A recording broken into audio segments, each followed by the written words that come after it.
எனக்கு வந்து அவர் எருமசாணி விஜய் வந்து இந்த கதையை சொன்னபோது, ரகுபதி கதாபாத்திரம் ஒரு ரிசார்ட் ஓனர் ஓகே. அப்படிங்கிற வரைக்கும் தான் எனக்கு தெரியும். அப்புறம் நான் உள்ள போய் பார்த்ததுக்கப்புறம் தான் தெரிஞ்சது, தலைவாசல் விஜய் நெடுமாறன்ற ஒரு கதாபாத்திரம் பண்றாருன்றது எனக்கு தெரியும். ஓகே. அப்போ அந்த கதாபாத்திரம் நெடுமாறன் மொத்த ரிசார்ட்டையும் தன் கைக்குள்ள வச்சிருக்கிற ஒரு கதாபாத்திரம். ஆமா. ரிசார்ட்டை பார்த்தா எல்லாருமே அவரை பார்த்தா பயப்படுறாங்க. ஆமா. சிங்கம், புலி அப்படின்ட்டு. அந்த நெடுமாறன் ஒரு கேரக்டர்கிட்ட வந்து முன்னாடி இப்படி சார் அப்படின்னு நிற்கிறாருன்னா அது இந்த கேரக்டர். இது வரைக்கும் எனக்கு அமைந்ததுன்னு பார்த்தீங்கன்னா, சிவகுமாரின் சபதத்தில் ஒரு 60 வயது நெசவாளி இப்போ பண்ணிட்டு இருக்கிற ரிசார்ட்டில் ஒரு ரிசார்ட்டினுடைய ஓனராக. ஆமா. ரகுபதிங்கிற ரெண்டும் வேற ஒரு இடத்துல இருக்கு. இந்த வரதராஜன் இந்த ரகுபதி ஆக முடியாது, இந்த ரகுபதி வரதராஜன் ஆக முடியாது.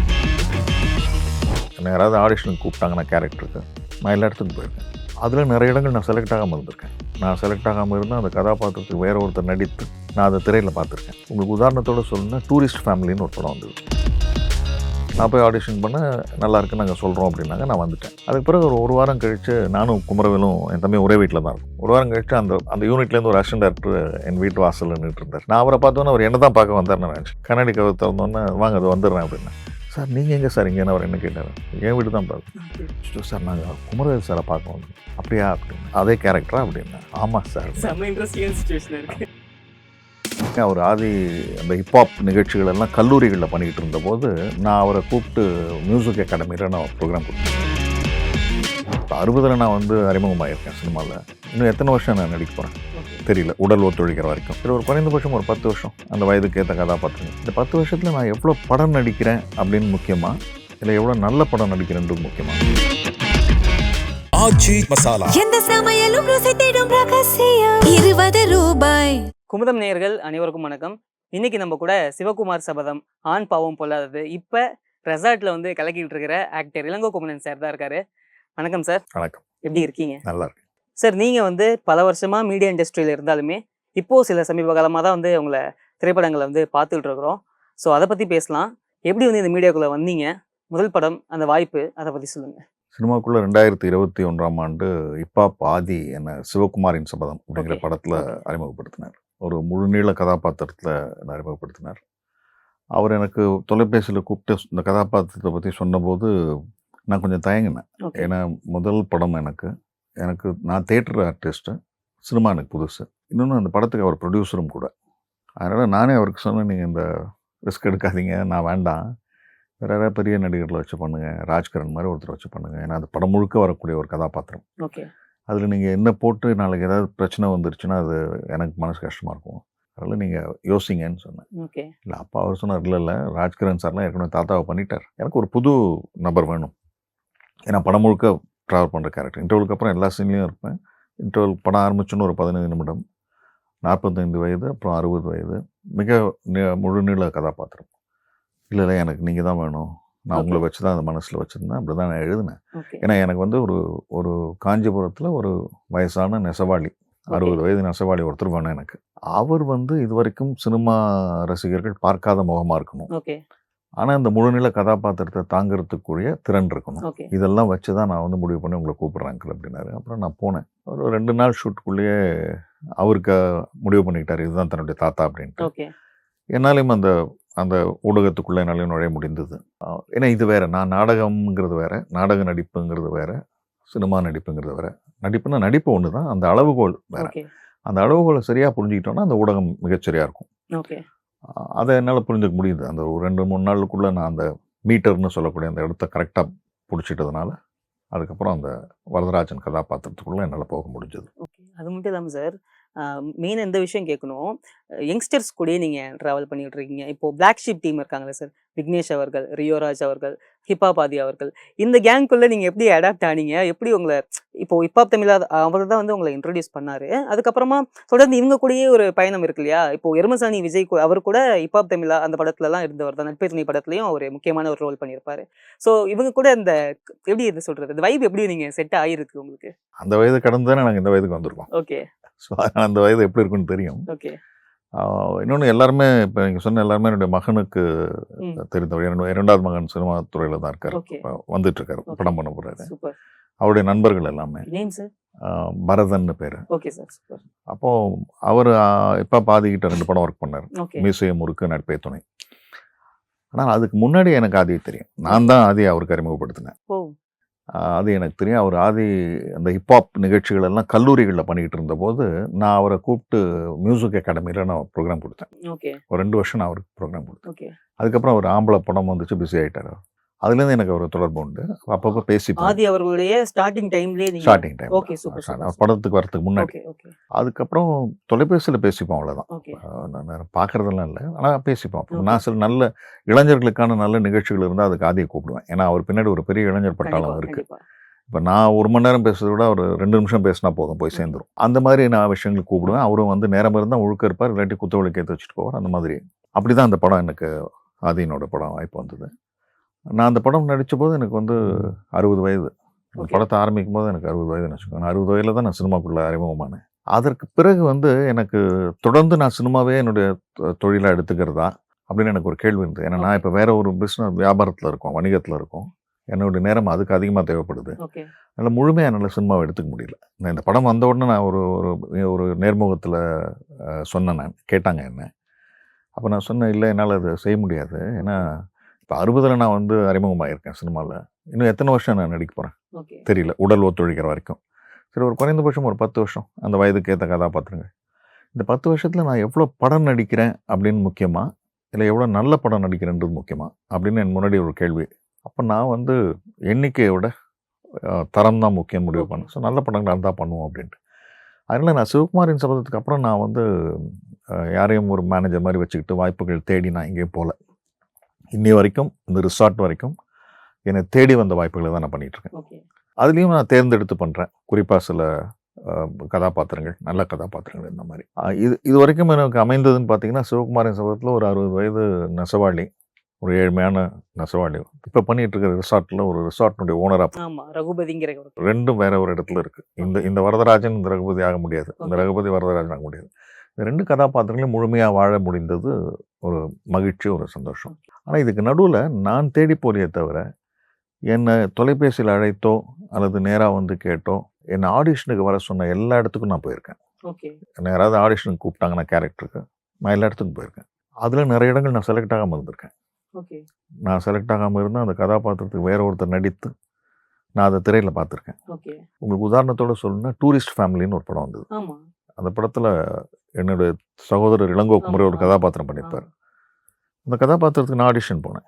ஓ என்னை முதல்ல கூப்பிட்டுருந்தாங்க. சூப்பர் நான் போய் ஆடிஷன் பண்ண, நல்லா இருக்குன்னு நாங்கள் சொல்கிறோம் அப்படின்னாங்க. நான் வந்துட்டேன். ஓகே அதுக்கு பிறகு ஒரு வாரம் கழித்து நானும் குமரவேலும் என் தம்பியும் ஒரே வீட்டில் தான் இருக்கோம். ஒரு வாரம் கழித்து அந்த யூனிட்லேருந்து ஒரு அசிஸ்டன்ட் டேரக்டர் என் வீட்டு வாசலில் நின்றுட்டு இருந்தார். நான் அப்போ தான் என் ஆஃபீஸ்லேருந்து வீட்டுக்கு போகிறேன். நான் அவரை பார்த்தோன்னே அவர் என்ன தான் பார்க்க வந்தார்னு நான் நினச்சிட்டேன். ஓகே கண்ணாடி கதவு திறந்தோன்னே, வாங்க அது வந்துடுறேன் அப்படின்னா. சார் நீங்கள் எங்கே சார் இங்கேன்னு அவர் என்ன கேட்டார். என் வீடு தான் பார்த்து. ஓகே அச்சோ சார், நாங்கள் குமரவேல் சாரை பார்க்க வந்தோம்.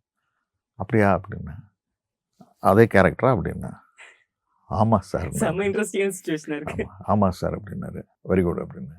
சார் இல்லை சார், அது உங்கள் ஆக்டிங் நல்லா தான் சார் இருந்துச்சு. ஆனால் அவங்க வந்து ப்ரொடியூசர் சைடில் தெரிஞ்ச ஃபேஸாக இருந்தால் Okay. இன்னும் பிஸ்னஸுக்கு நல்லா இருக்கும்னு சொன்னாங்க சார். அதனால தான் சார். நான் சொன்னேன், தம்பி எனக்கு இப்போ நீங்கள் என்னை கூப்பிட்டதை விட, எனக்கு கிடச்சிருந்ததை விட, என்னை கூப்பிட்றதுக்காக நீங்கள் வந்திருந்தா விட எனக்கு சந்தோஷமான விஷயம் இது.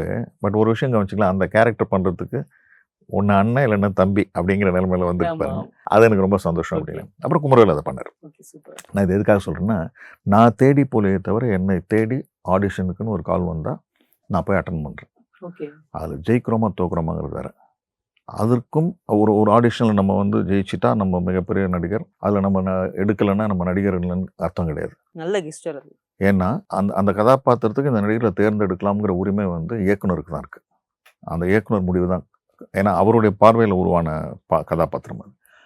இது எனக்கு தெரியும். ஏன்னா நான் நாடகத்தில் நான் தயாரிப்பாளராக இருந்திருக்கேன், இயக்குனராக இருந்திருக்கேன். நான் 108 பேர் வச்சு ஒரு ட்ராமா டைரக்ட் பண்ணியிருக்கேன்.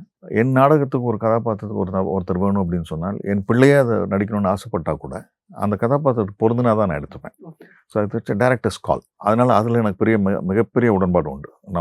நம்மை தேர்ந்தெடுக்காவிட்டாலும் அவங்களுடைய முடிவு தான் சரியான முடிவு. ஓகே ஆனால் அந்த அழைப்பை ஏற்கணும். Correct. ஒரு ஆடிஷன் ஒன்று வச்சு ஒருத்தர் கூப்பிட்றாங்க அப்படின்னா, நம்மளை மதித்து கூப்பிட்றாங்க, ஒரு கலைஞர்னு கூப்பிட்றாங்கன்னா, நம்ம அதில் ஜெயிச்சே ஆகணும், அப்போ தான் போகணுன்ற கட்டாயம் கிடையாது. போகணும். நான் நிறைய போயிருக்கேன், நிறைய தோற்றுருக்கேன். ஓகே ஆனால் என்னை ஆடிஷன் வைக்காமல் என்னை நம்பி என்னை கூப்பிட்ட 2 கதாபாத்திரங்களில் தான் நான் மிக பெருசாக வாழ்ந்திருக்கேன். ஒன்று வரதராஜன், இன்னொன்று ரகுபதி. Okay sir. அது மட்டும் இல்லாமல் மெயினாக இன்னொரு விஷயம் ஒன்று கேட்கணும். இப்போ நீங்கள் 2 பேரும் இருக்கீங்கல்ல சார், உங்கள் பிரதரும் நீங்கள் இளங்கோ குமரவேல் சாரும் நீங்களும் இருக்கீங்க. உங்களுக்குள்ள இந்த மாதிரி காம்படிஷன்ஸ் இருக்குமா? இந்த நான் ஒரு ஒன்றும் பண்ணலையே. இல்லை ஒன்றா பண்ணல, பட் வந்து நீங்கள் 2 பேரும் நான் ஒன்றை விட நல்லா அடிக்கிறேன் பாரு, இந்த மாதிரி சும்மா ஃபன்னாவது பேசிப்பீங்களா 2 பேரும்? இல்லை நீங்கள் ஆக்சுவலாக பார்த்தீங்கன்னா நான் அண்ணன் அவர் தம்பி. ஓகே. சினிமாவுக்கு வரணும்னு ஆசைப்பட்டு என்னுடைய 18-20 வயதில் அதுக்கான முயற்சிகள்லாம் செஞ்சது நான். ஃபர்ஸ்ட். ஆமாம், நான் ஃபிலிம் இன்ஸ்டியூட்கெல்லாம் அப்ளிகேஷன் வாங்கி வச்சுருந்தேன் அப்போ. ஓகே. ஆனால் என்னால் அதை செய்ய முடியல. ஏன்னா என்னோட தகப்பனார் வந்து என்னை கண்டிப்பாக படிச்சே ஆகணுன்ட்டார். நீ இப்போ என்ன நடிக்கிறதெல்லாம் அப்புறம் முதல்ல படிச்சிரு, ஒரு டிகிரி வாங்குன்னு சொன்னதுனால அவருடைய காலேஜ், அவர் நியூ காலேஜ் வேலை பார்த்துட்டு இருந்தார் தமிழ் டிபார்ட்மெண்ட்டில். அங்கேயே கொண்டு போய் என்னை சேர்த்துட்டார். நான் சோஷியாலஜி படித்தேன். பள்ளியை முடிச்சுட்டு கல்லூரிக்கு போகணுங்கிற ஒரு கட்டத்தில் சினிமாவுக்கு போகணுன்னு ஆசைப்பட்டு அதை வெளிப்படுத்தினது நான் தான். ஓகே. என் தகப்பனார் நான் கல்லூரிக்குள்ள நுழைந்த அந்த முதல் 6 மாதத்துலேயே வந்து மாரடைப்பில் காலமாயிட்டார். அதனால் அதுக்கப்புறம் என்னால் என்னோட சினிமா கனவுகளை வந்து எடுத்துகிட்டு போக முடியல, தொடர முடியல, நான் விட்டுட்டேன். ஓகே.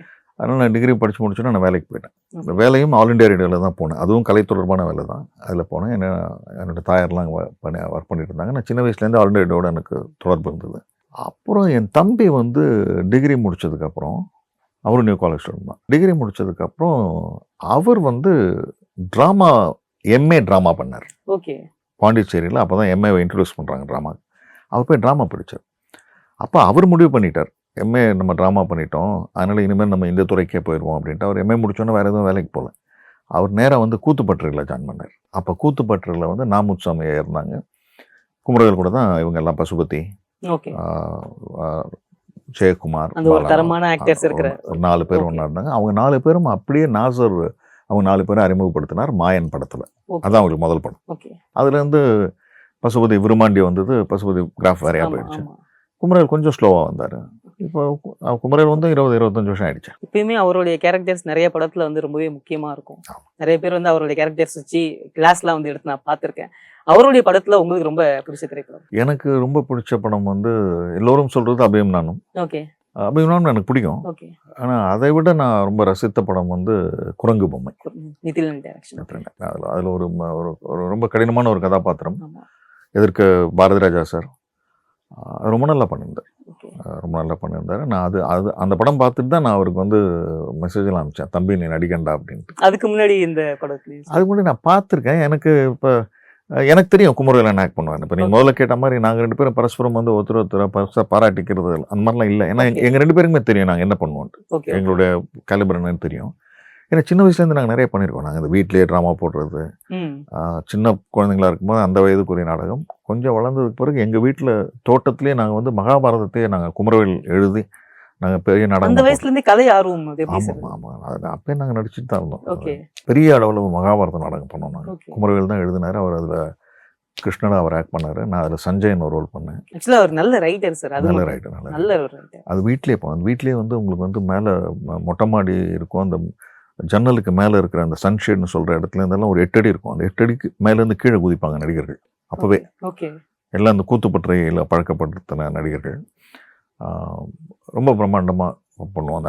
அந்த இடத்துல வச்சு பண்ணி அந்த அந்த தெருவில் இருக்கிற மக்கள்லாம் வந்து பார்ப்பாங்க அந்த நாடகத்தை. அப்போதுலேருந்து நாங்கள் ஒன்றா நடிக்கிறோம். அதனால் எனக்கு ஒன்றும் பெரிய ஆச்சரியம் இல்லை. அந்த குரங்கு பொம்மை ரொம்ப நல்லா இருந்தது. குரங்கு பொம்மை, அப்புறம் சுழல், அந்த மாதிரி சில கதாபாத்திரங்கள்லாம் ஓம்காளி ஜெய்காலியில கூட அதுதான் குமரவேல். அந்த மாதிரி நடிப்பை வெளிப்படுத்தக்கூடிய நடிகர் தான் குமரவேல். அவருக்கான சரியான வாய்ப்புன்னு வரலன்னு நான் நினைக்கிறேன். ஓகே. நிறைய பேர் வந்து அவரை தான் வந்து ஒரு இன்ஸ்பிரேஷன் ஆக்டிங்ல அந்த மாதிரிலாம் வந்து சொல்லி நம்ம கேள்விப்பட்டிருப்போம். அதுக்கப்புறம் உங்கள்கிட்ட இப்போ ரெசார்ட் எப்படி போயிட்டு இருக்கு சார்? ரெசார்ட் நல்லா இருக்கு. நம்பர் 1 ட்ரெண்டிங் அப்படின்னு சொல்றாங்க. அதுல நீங்க வந்து ரகுபதிங்கிற ஒரு ரோல் ப்ளே பண்றீங்க. அந்த ரோலுக்கான இம்பார்ட்டன்ஸ் வந்து கரெக்டாக இருக்குது. இப்போது உங்கள்கிட்ட கேரக்டர்ஸ் வந்து அப்ரோச் பண்ணுறாங்களே சார், அதுக்கு எப்படி நான் பார்க்குறேன்னா, சிவகுமார் சபதத்தில் அந்த ரோல் வந்து உங்களுக்காகவே செஞ்ச மாதிரி இருக்கும். அந்த படம் ரிவ்யூஸ்லேயுமே உங்கள் ரோலை மென்ஷன் பண்ணி விமர்சனங்கள்லாம் பார்த்தோம். ஏன்னா அந்த மாதிரி தானே கேரக்டர்ஸ் நீங்கள் சூஸ் பண்ணி எடுக்கிறேன்னு சொல்கிறீங்க. Correct, okay. இதில் ரகுபதி கேரக்டரில் நெடுமாறன் சார், தலைவாசல் விஜய் சார் அவர் பண்ணிட்டார்ல சார், உங்க 2 பேருக்குமான சீக்வன்ஸ்லாம் இருக்கு. அவர் வந்து ரொம்பவே சீனியரான ஒரு ஆக்டர். அவர் கூட பெர்ஃபார்மன்ஸ் பண்றப்போ எப்படி இருந்துச்சு? எனக்கு வந்து அவர் எருமசாணி விஜய் வந்து இந்த கதையை சொன்னபோது ரகுபதி கதாபாத்திரம் ஒரு ரிசார்ட் ஓனர் அப்படிங்கிற வரைக்கும் தான் எனக்கு தெரியும். ரிசார்ட் ஓனராக நீங்கள் வரீங்க, உங்களுக்கு ஒரு மகள் இருக்காங்க, ஒரு கட்டத்துக்கு அப்புறம் உங்கள் உடல்நிலை சரியில்லாமல் போகவும் நீங்கள் மகள்கிட்ட நீங்கள் பொறுப்பை ஒப்படைச்சிருவீங்க அப்படிங்கிற மாதிரி தான் ஒரு அவுட்லைன் எனக்கு சொன்னார். அப்புறம் நான் உள்ளே போய் பார்த்ததுக்கப்புறம் தான் தெரிஞ்சது, நெடுமாறன் தலைவாசல் விஜய் நெடுமாறன்ற ஒரு கதாபாத்திரம் பண்ணுறாருன்றது எனக்கு தெரியும். ஓகே அப்புறம் உள்ளே போனதுக்கப்புறம் தான் எனக்கு அந்த அந்த கதாபாத்திரத்தினுடைய வீச்சு தெரிஞ்சது, Okay. அந்த ஆழம் தெரிஞ்சது. அது ஒரு மிக முக்கியமான கதாபாத்திரம். அப்போ அந்த கதாபாத்திரம் நெடுமாறன் மொத்த ரிசார்ட்டையும் தன் கைக்குள்ளே வச்சிருக்கிற ஒரு கதாபாத்திரம். ஆமா ரிசார்ட்டை பார்த்தா எல்லாருமே அவரை பார்த்தா பயப்படுறாங்க, ஆமா சிங்கம் புலி அப்படின்ட்டு. அந்த நெடுமாறன் ஒரு கேரக்டர்கிட்ட வந்து முன்னாடி இப்படி சார் அப்படின்னு நிற்கிறாருன்னா அது இந்த கேரக்டர். ஓகே அப்போ எனக்கு இந்த ரகுபதி கேரக்டரை நம்ம ஒர்க் பண்ண வேண்டியது இருக்குது அப்படின்ற மாதிரி அவருக்கு மேல ஒண்ணு நம்ம பண்ணணும். பண்ணணும் ஆமா பண்ணணும். ஆமா நான் எப்பயுமே இந்த சிவகுமாரின் சபதம் படம் வெளியில் வந்தோடனே ஒரு நேர்காணலில் நான் சொன்னேன், சிவகுமாரின் சபதம் மாதிரி ஒரு படம் கிடைச்சாதான் நான் அடுத்த படம் பண்ணுவேன்னு நான் சொல்லவே இல்லை. நான் சொல்ல Okay. மாட்டேன், ஓகே சொல்லக்கூடாது. ஓகே ஏன்னா சிவகுமாரின் சபதத்தில் அந்த வரதராஜன் கதாபாத்திரம் மாதிரி ஒரு கதாபாத்திரம் ஒரு நடிகனுக்கு ஒரு 20-25 படங்களுக்கு பிறகு தான் கிடைக்கும். ம் அந்த அனுபவங்கள் இருந்தால் தான் அந்த ஆமா. கதாபாத்திரத்தை சுமக்க முடியும். ஆனால் என் முதல் படத்தில் அது கிடைச்சது. அதனால் நான் அதே மாதிரி இன்னொரு படம் எதிர்பார்த்தேன்னா வராது. ஓகே அதனால் எனக்கு அது முக்கியம் இல்லை. 5 நிமிடங்கள் அவ்வளோதான் நீங்கள் வருவீங்க ஓகே அப்படின்னு எனக்கு ஒரு கதாபாத்திரம் நீங்கள் சொன்னீங்கன்னா, அந்த கதாபாத்திரம் என்னை யோசிக்க வச்சதுன்னு வைங்களேன், நான் அதை பண்ணுவேன். நமக்கான ஸ்கோப் அதுல இருக்கா? இந்த கதாபாத்திரத்தை எப்படி நம்ம பண்ணலாம் ஓகே அப்படின்னு நம்மளை யோசிக்க வச்சதுன்னா நம்ம அதை செய்யலாம். அதுதான் ஒரு நடிகனுக்கான சவால். அப்போ இந்த ரகுபதி கேரக்டர் எனக்கு சொல்லப்பட்ட போது நான் ஒரு ரிசார்ட்டோட முதலாளி, ஒரு 60 வயது, ஒரு பெண்ணுக்கு தகப்பனார். ரைட், ஓகே அப்படின்னு தான் நான் உள்ளே போனேன். அப்புறம் உள்ளே போய் கதையினோட ஓட்டத்தை பார்க்கும்போது, ஓ நெடுமாறன் இங்கே ஒருத்தர் இருக்காரு, அவருக்கு எல்லாரும் பயப்படுறாங்க, அவர் மனசில் இதெல்லாம் இருக்குது, அப்போ அவரை ஹேண்டில் பண்ணுற அளவுக்கு நம்ம நடிக்கணும் அப்படிங்கிற போது அப்போ நான் எல்லாமே யோசிக்க ஆரம்பித்தேன். அந்த அந்த அந்த அந்த இப்போ நீங்கள் பார்த்துட்ருக்க ரகுபதி இருக்கார்ல, அந்த ரகுபதிங்கிறவர் வந்து ஒரு இளங்கோ குமணன்ற ஒரு நடிகனுடைய வெளிப்பாடுன்னு நம்ம சொல்ல முடியாது. ஏன்னா அது முதல்ல அந்த ரகுபதி பிறந்த இடம் எங்கன்னா எருமைசாணி விஜய்ங்கிற எழுத்தாளர்கிட்ட. கண்டிப்பா அவர் தன் எழுத்தில் ஒரு ரகுபதியை படைக்கிறார். ஓகே அவர் போய் இந்த கதையை இயக்குனரோட கலந்தாலோசிக்கும் போது அந்த எருமைசாணி விஜயன்ற எழுத்தாளருடைய எழுத்தில் பிறந்த ரகுபதியை இயக்குனர் பிரவீன் பென்னட்டுங்கிற இயக்குனர் இன்னும் கொஞ்சம் மெருகேற்றுறார். அவர் சிலது அதில் சேர்க்கிறார். ஓகே இப்போ உதாரணத்துக்கு வெள்ளை உடை, white pant and white shirt தான் இந்த ரகுபதி போடணும் அப்படின்னு அவர் ஒரு முடிவு எடுக்கிறார். ஓகே அது அவருடைய பங்களிப்பாக இருக்குது அதில். இப்போ இந்த ரகுபதி இன்னும் கொஞ்சம் இங்கே மாறுறார். ஓகே இளங்கோ குமணன் ஒரு நடிகர்கிட்ட அந்த ரகுபதி வந்து சேர்றார். அப்போது இளங்கோ குமணனுக்கு ஒரு பொறுப்பு இருக்குது, இந்த ரகுபதி எப்படி வெளிப்படுத்துறது. அப்போது நான் என்ன யோசிக்கிறேன், அப்போ நெடுமாறனை விட ஒரு படி மேலேன்னா அப்போ நம்ம எப்படி நம்ம அதை வெளிப்படுத்துறது அப்படின்னு நான் ஒரு உடல் மொழியை, அதுக்குன்னு ஒரு உடல் மொழியை பிடிக்கிறேன். இது 3 பேருடைய பங்களிப்பும் சேர்ந்து நீங்கள் பார்க்குறது தான் இப்போ கடைசியாக நீங்கள் பார்க்குற ரகுபதி. ஓகே அதில் 3 பேரும் இருக்கும். எருமைசாணி விஜயோட எழுத்து இருக்குது, பிரவீன் பெனட் சார் பிரவீன் பெனட்னுடைய அந்த இயக்கம், அவர் உருவாக்கின அந்த தோற்றம் அது இருக்குது, 3வது என்னுடைய வெளிப்படுத்துகிற பாணி இருக்குது. ஓகே இது 3ம் சேர்ந்து தான். ஓகே ஆச்சி மசாலா எந்த சமையலும் ருசி தேடும் ரகசியம் 20 ரூபாய்